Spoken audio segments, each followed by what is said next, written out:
Hi mga Zay! Welcome back sa aming channel. Ngayon, samahan niyo ako sa isang quick trip papunta sa isa sa mga hidden gems ng Qatar. Vlogger Yarn!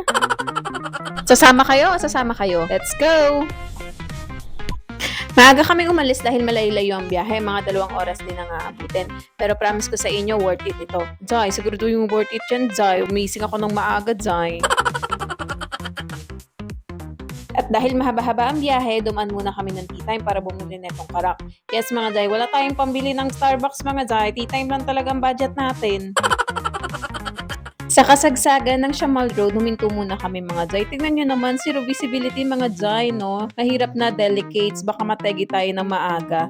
So dito kami sa likod, ay sa harap pala ng truck. Tanga yun. Tignan mo, pagpasok na no, biglang nawawala yung mga sasakyan eh.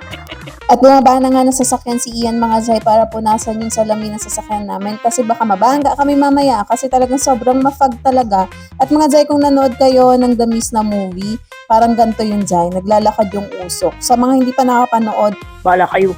After ilang oras ng pahinto-hinto na biyahe, finally, may liwanag ang buhay. San Miguel ba yun ang Meralco? Char! Hello, feeling singer. At narating na nga namin tong coffee shop na to. Yes mga Zay, talagang dinayo lang namin yung coffee shop na to na sobrang layo na dulo pa ng Qatar para lang magkape. 'Di ba? Sobrang lala namin.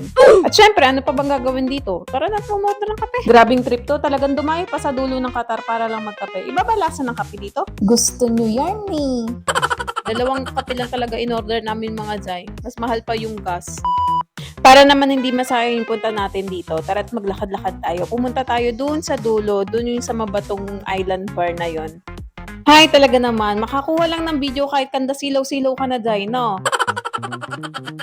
Kung ganito rin naman kalinaw ang pupuntahan yung dagat, why not push kahit walang sunblock? Habang naglalakad kami mga Zay, nakita nga namin tong mga namuong asin o pak. Mangga na lang talaga ang kulang. O di ba mga Day, sabi ko sa inyo, worth it ang pagpunta dito. Tignan nyo naman kung gaano kalinaw tong tubig na to. Ang sarap maligo, kaso nga lang malamig. At saka wala kaming dalang mga damit kasi ang plano lang talaga namin, magkape. Bakit ba ang bilis kong magsalita? May hinahabol ba? O siya, sige, sayang na yung oras nyo sa panonood ng video ko.